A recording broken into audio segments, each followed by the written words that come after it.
يكفي في هذا الشيء كلشي.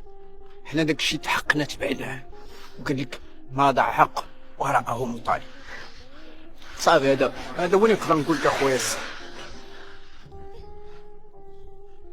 انا داخل نعلم بها، هو اللي خلقنا هو اللي عارف. الحمد لله مع الناس يحاولوا معاك ويساندوك وتنضحكوا واحد شي واخا في وقت الشده تنضحكوا، ولكن راه الغالب الله.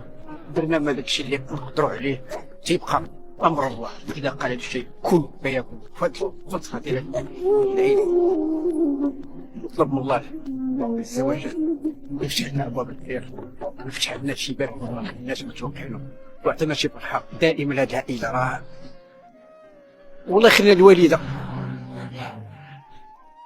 الله يخلينا مجموعين، ولا يبهدل بينا ولا يشتت. نمشي للمهمه خوتي ديال المهمه مسكينه اللي كانت ملكه ديال المحل ديالها، كانت مقدسين هاد العائله كلهم، كبير وصغير، عيالات ورجاله، كل شيء لا كلمه دوز فوق كلمه ديالها.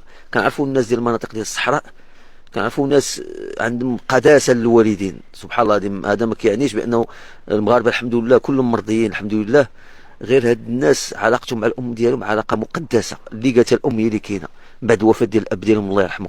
فبغينا نسمعوا كلمه ديال هاد الام مسكينه، واخا راه كما كنقول سؤال غبي، ولكن خاصنا نسمعوا هاد السيده كيفاش دايره في هاد العيد هذا. هاك يا امي مزيان، هاك يا امي مزيان. ما تموتيش غنقول لك واش نقول لك مبروك العيد ولا تنقول لك والله ما عرفتش نقول لك امي بالله.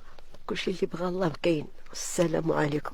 السلام عليكم. والله يرفد علينا هذا الضرر يا ربي امين، ويرفد عليا هذا الغمام وهذا الصداع وهذا النكد.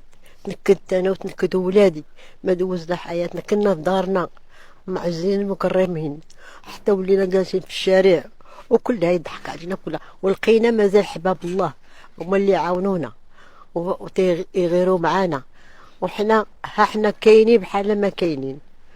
وين تنطلبوا الله يدير لنا الفرج من عنده، ولا جينا على احنا صبتنا حتى عينا وجرينا حتى عينا وشي حاجه ما قضيناها.